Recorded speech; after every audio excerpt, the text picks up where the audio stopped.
Kumlan and Ablak Gemara. Today's daf is Daf Lamed Zayin Amud Aleph. This is the Gemara for Friday. So we're continuing, but Rabbi Yechina said that Rabbi Yehuda and Rabbi Yosef are basically saying the same thing, that if someone is taken as captive, we trust that nothing happens. Rabbi Yosef says they can continue eating truma. When they come out, we don't think that she had any relationship with a goy even one time. And Rabbi Yehuda seems to agree as well. He says in our Mishnah that she receives a knaf even afterwards when she gets married, because we assume nothing happened.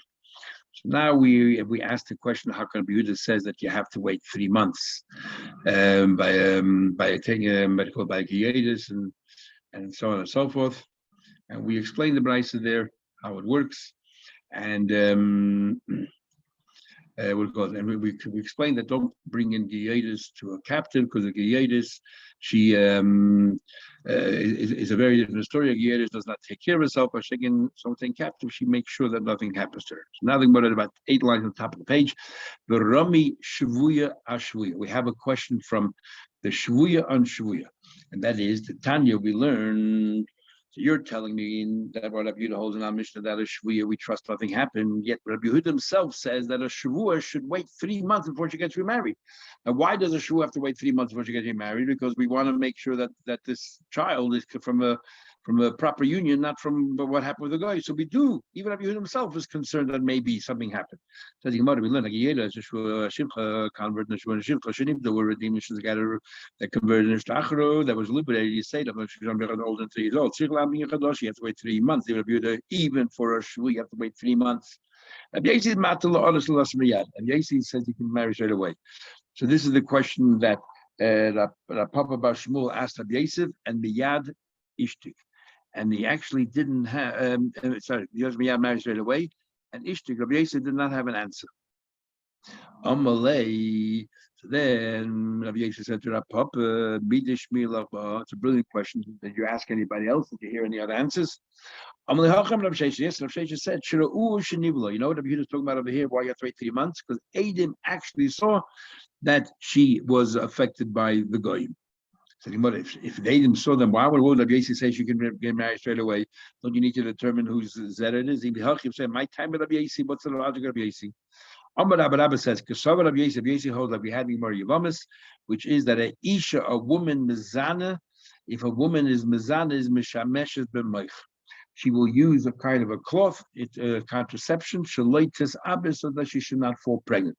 Rabbi Yosef says that we don't have to wait 3 months, because definitely she made sure she did not fall pregnant, and obviously doesn't hold that. So you might be I understand in the case of a convert, she knows that she's planning to convert. Okay, keeping the title year, they mint an option.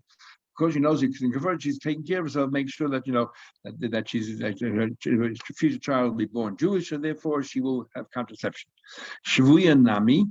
I want to take captive also. She hopes that she one day will be set free and be able to marry Yid, so she also takes care of herself. Shivcha Nami, a maid also, the Shama Mipimara, she once overheard her master saying, that I'm going to set her free, so therefore she takes care of herself. But since we talk about any kind of shikha liberated in any circumstance, one of the circumstances is if the master either knocked out a tooth or gouged her eye, goes free. She had no way of preparing, so why doesn't she have to wait 3 months going to BAC? What are you going to say then? Why don't you wait 3 months then? She had no way of preparing. You're going to tell me, no, but very simple. Rabbi Yossi is talking about cases where you're able to prepare yourself. But in a case like you knocked out a tooth, we couldn't prepare. Rabbi Yossi is mighty, you got to wait 3 months. And then that's a question, how do you anusa, a woman who was raped, she definitely didn't prepare for it, or a mafuta, she said, it happened, it happened automatically. And yet, Vitanya anusa mafuta tzricha lahab begin chadash you got to wait 3 months to make sure that's not from the rapist. And Rabbi Yossi matal straight away. Now you weren't prepared. Why does he allow you? You didn't have a moich ready at hand. You didn't know you to be raped, or should be someone will force herself upon her. Holds Isha mizana mishapeches, a woman who is mizana. If she's mizana afterwards, she makes sure that the sperm does not have a chance to fertilize the egg. They shouldn't fertilize the egg. And therefore, Rabbi Yossi says that even a case of oinus of mafuta, And according to Taisa, we're only talking about that. She can, if she was raped, she can do whatever it is to take it to make sure it doesn't fertilize it. And the Rashi seems to learn that even in the first case, in the case of Shen Ba'ayin, she will do that to make sure that the egg is not fertilized. And this is in halacha. There's a big discussion here that if the first 40 days we had Marivamas is Maya Ba'alma, the feed is considered just water, and that's why a Bas Kohen was married to Yisrael, and then the husband died, and maybe the first 40 days we don't know if she's pregnant or not pregnant. She's allowed to go back to eat truma, because even if she is pregnant, the first 40 days don't count. So there's a whole question: if let's say it takes 7 days before the sperm actually impregnates the egg, can she take like the night? Or the morning after pill or something that takes effect within a day or two, or not. The big machlekes in the poskim in circumstances where it's necessary. Because the Gemara is talking about here circumstances which are necessary, like an oinus or a foot. So Rabbi Yossi holds that a isha woman's mezanim is hapecha. She will turn herself around. She'll jump around and everything else to make sure that doesn't fertilize the egg. And the Chacham say, true, they will do that, but it's not a foolproof system. And Chashim are worried. Shema didn't do a good job. Therefore, you got to wait 3 months. Okay, so then we continue, and it says, the Mishnah says that if you force yourself on your daughter with your chayim mitzvah, you are potter for money because come late with the rabbi and you give stricter punishment. Where do you learn it from? So the Gemara Shneimar said the layas, and the Mishnah says layas, and if the woman didn't die, then you pay for the blood. If the woman did die, then you don't pay. Come with rabbi. But Mahochanaf, is that the possible? Mahosna will learn from nowhere else. Kedei dishasa, that the bezin should go ahead and punish the person and give him lashes for the evil that he did. So we darshan in single and mishum risha achazat the mechayva. Bezin has capacity to do administer one punishment. We have the mechayva mishum tradition, not 2. So what do we need both for limudim for? So my answer is very simple. Chada b'misa mammon. One of them is talking about misa and mammon, and the other one, the second one, is talking about malchus and mammon.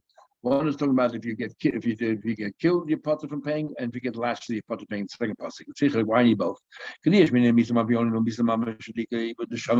you're killing somebody, that's terrible, and that's so bad. Therefore, probably have to pay money. Because the mom is nobody's dying, maybe you should still pay money. We wouldn't have automatically said, "Oh, come to the Rabbani."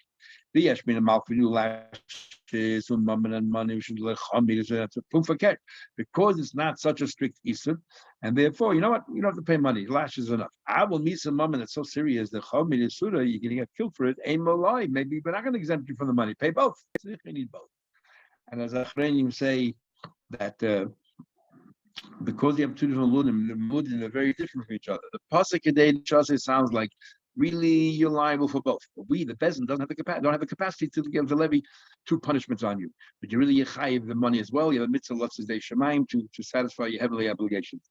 But if you learn from the other pasuk, which is if there's an asan, then you don't honest, that's it. There's no money.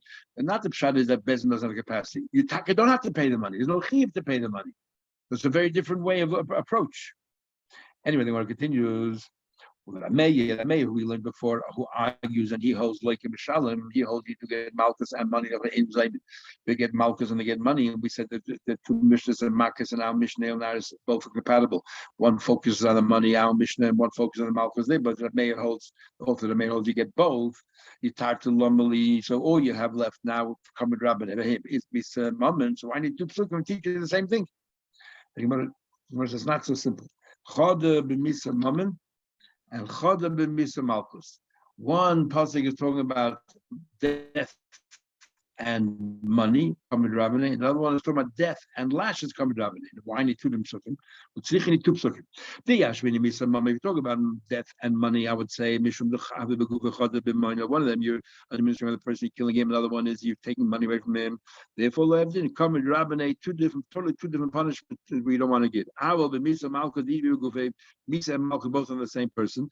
Then Abel Misa Nifti is considered like one long death. In fact, that's an expression the Gemara in Sanhedrin Abayi says there that Malchus is like Memaka Misa and Medis. It's like one long death. Therefore, but now therefore let's give them both punishments. That's what we would have thought. Misa and Malchus, I would say the Tatit are both on the same person. We don't do the same punishment twice on the same person. Misa Mama the Chada Begufa the Chada Misa Mama. One of them is on the person, one of them is on his assets. A Manabe, we will do it. If we need both. Then the Gemara will bring a number of psukim. Also, it seems from there you learn out that you don't take money with his death. So why do you need so many psukim to come with Rabbani? So, for example, it says in the Pasuk, if somebody kills somebody, don't take any money from him for the person that died. And right now, we're thinking the reason is we'll come to Rabbani. Lumley, what do you need it for? Says the Gemara, you misunderstood the pasuk. We're talking about blood money here. Don't take money from him and say, okay, now we won't kill you because you paid off the family. No. Okay, next pasuk. It says in the pasuk that when somebody kills somebody, he runs around mikvah. Don't take money, blood money, to compensate, or to you have to pay out the family. Now, normally, what do you need that for? Why need two psukim that you don't pay blood money? One you did it mason, one you did it b'shegig. Two things. The pasuk. So first of all, I said the pasuk is trying to tell you don't take blood money, and you should be exempt from going to go to Arim Mikvah. How do you take Answer the Gemara. Chad b'shegig, chad b'mezid. One pasuk is talking about shegig, and one pasuk is talking about mezid. You need both. The Ashmi, if you look at mezid, that what? That you don't take blood money, mission the chametz is a terrible sin. You let him walk away free, just pay $3. Avo shegig le chametz, it was a mistake. Maybe blood money's good enough. Family got the money, that's good. Because we're not going to kill this person, therefore we say that that we're not going to take your money and go ahead and go to ghost. Avo mezid zika even the shama, but by mezid where we're going to kill the person.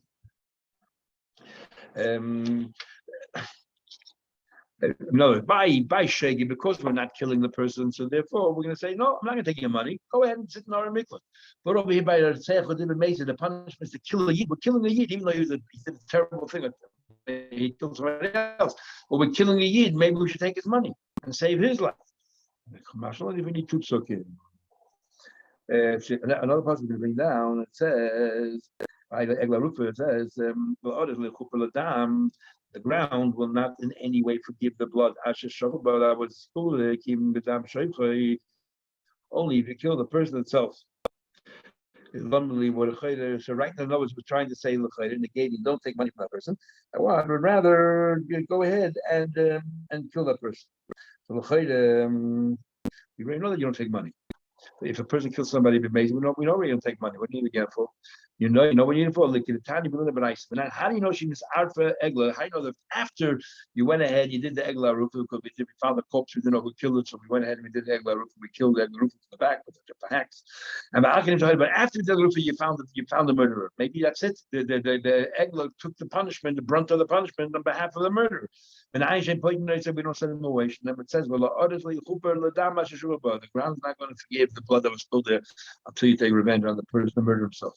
Okay, the next part it says, and afterward, after the group, it says, and you should go ahead and get rid of, this is you should get rid of blood, you should get rid of that innocent blood amongst you.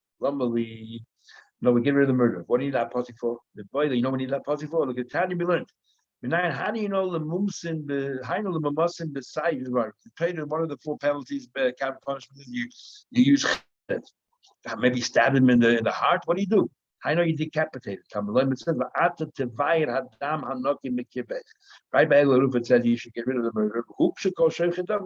We compare all those murderers to what we did to the Eglaruf. That's from the neck. So you decapitate. If you're going to follow it closely, an axe from the back. An axe to the back. So the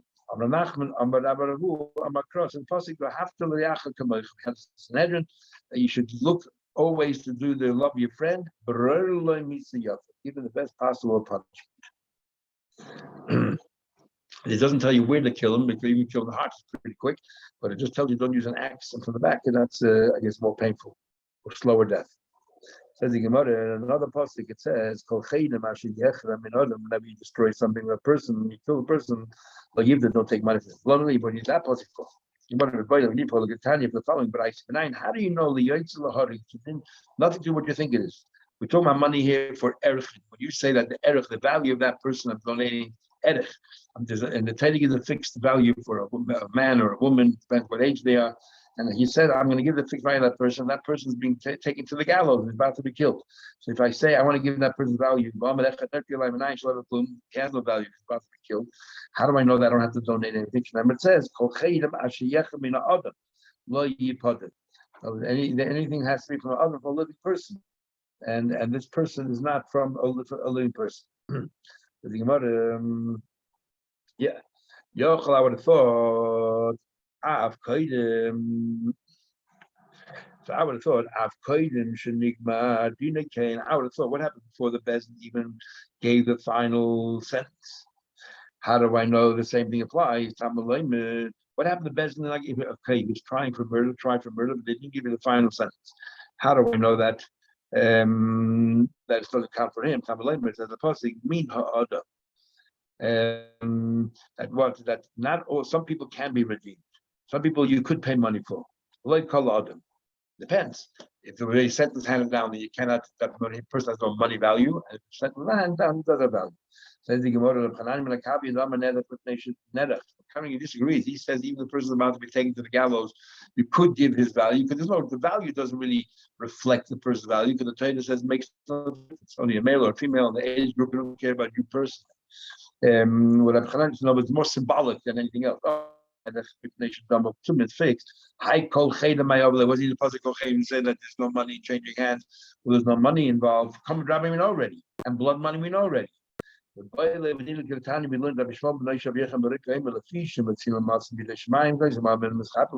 sometimes people, what do you call that? Let's say if your animal killed somebody, you just pay, even though you're high but you just pay right now and you're forgiven. And if you pay, you're forgiven. Remember, it says in that if you're assessed to pay a certain amount of money, then that will be forgiven.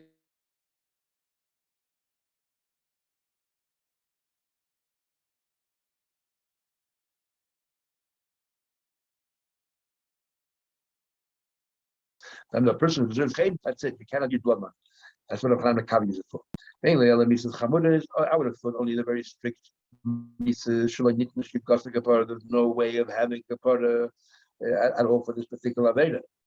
For example, if you beat your father or you kidnap somebody, there's no kapara. In other words, if you did a b'shegi, you bring karachata, that's a kapara. There's no kapara whatever of these avedas.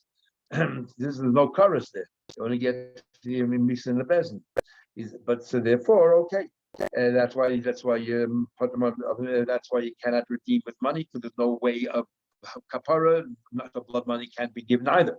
But misas kala shenitna kapara, but a like mitzvah. Any avera of karas that b'shegig you bring a karmachatas, which means there is a form of kapara. Maybe money, blood money is also a form of kapara. Kol chedim. It says in the pasuk kol chedim. By saying kol chedim, therefore we know that that any kind of chedim, anyone that's to be put to death, I don't care if there's a kapara written next to it, not. There's no such thing as blood money that can change hands. So the Gemara, if that's what's going to teach you, we know that automatically from it says, do not take any koifer like tishkel mamayne minay the tip today. That don't take any blood money from him and then excuse him. It's the question was back. What do I need for? Because that post was written by a Ritzeach, and Ritzeach, there is a kapara or a miklat. He runs to a miklat, and yet it's already kol chedim. We do need it. So I would have thought, I would have thought, when do we say that you should not take blood money? Only you killed him in a way that you don't go to Golos. If you killed him while you swung your hand upwards, then went back and killed him by mistake, you don't go to Golos. So you need to go Golos kapara because you shake, you don't go to kapara. So therefore, we say we need a pasuk to tell you that the money, there's no blood money. Right. So therefore, there's no kapara over there, and there's no blood money there. I will hard good that if you did, but you killed someone when you were putting your hand down, which there you do go to Golos. They do go to Golos. So maybe they can give blood money as well. If they have to give blood money, I can be exonerated. We don't. That's the whole thing. I'm going to turn another puzzle together from what we learned before. The Tandur Chizkiah, we look for Daf Lamed Hey. You said it says in one pasuk mak. It says a pasuk mak or mak in the same pasuk mak of the mak behema, and we dash on as follows. Mak behema, when you killed an animal, doesn't matter what, you always end up paying for it. Like shalakta, but it makes no difference. By the way, it was done by accident or on purpose, deliberate, intentional, unintentional, up or down. It's not the point in moment. You all instance you have to pay money. It's a afmaka adam. Something if you hurt a person, like tachli boy ben mishagin make no difference if mishagin makes it. Ben miskaven, shem miskaven. Ben if they're in all cases, we say what that come with rabbi and you part for money. You're paying misa. There's misa. There's no money involved at all. So we already know there's no difference between the chidin and the chali. There's no money. There's no blood money. Nothing. So according to Rabbi, what you do in the pasuk, what you do with that pasuk of Kol Chedim, so the Gemara, you know what you thought? I would have thought, Hani Mili Hecha, let's say the Simis Einoi, let's say you're blinded, you're Evet, Bahar Gupa, and this way, and you killed them as well, and Bahar Gupa, and you killed them as well, fine. No, but the same punch they gave him that knocks out his tooth or his eye also killed him as well.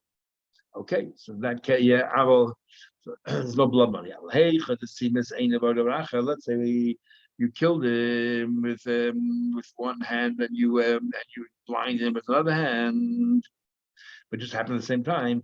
Maybe in this case, since it's similar, that maybe we can take blood money and we'll maybe do both. But we'll kill you because you killed him with another way, and we'll take blood money for the eye in this case. That's why you need kol chedim. You don't take blood money. You take no money from him at all. And in fact, it's not blood money because it's not going to be instead of the murder. So just would have thought that there's no common rabbinate here. We should pay money as well. Says the Gemara, because it's two different activities. Maybe the Torah also learned that even two different activities. You are potter, common rabbinate. The Torah ayin tachas ayin, an eye for an eye, ayin v'nefesh tachas ayin. But we're not going to punish you an eye that was money and your life in the place of an eye of an eye, which you might have killed if you killed him at the same time through some other way. No, so we're going to give you two punishments, mace and mammon. So when you kochem, El Ravashi, Itzich we need for. We need it. I would have thought, I would have thought that knas is different than maybe there's no common b'drabane when it's when you have death and you have to pay money for that as a penalty. Maybe penalties you still have to pay. I forgot the mikdal mishal and kamasol. That's when you pass a kol chedim, but you don't pay any money whatsoever if you're getting killed. So according to Rabba, the Amar we learned a few days ago, the Torah did make a chiddush by knas. Now what? That even though common b'drabane, but when it comes to knas, you have to pay. That's why we said if you shechted, you stole and you shechted it, that on Shabbos you still pay because even though you're going to get killed, but since it's a knas, we're going to make you pay. Avgav the miktul mishal, even though you get killed, you pay. How kocher my overlay, or if you let's say you stole before, but you shechted on Shabbos. So he holds. He holds Ketana Kama the Rabbi Chananya ben Akavia. He holds like Ketana Kama of Rabbi Chananya ben Akavia, who says that Erkoi, that's talking about the Erkoi of somebody who goes to the gallows, is what you call it. Is you are potter for paying. Rabbi Chananya ben Akavia says that it's a fixed amount of the Torah. It doesn't matter if he'll be killed in a minute. Right now, he's a human being, and therefore you have to give that money. We all know since he has no value at all, the Torah is reflecting some value. But it has to be value. A person is about to be killed has zero value, and therefore that's what the pasuk comes to teach you about sichul kaifer. Okay, we'll stop over here and we will.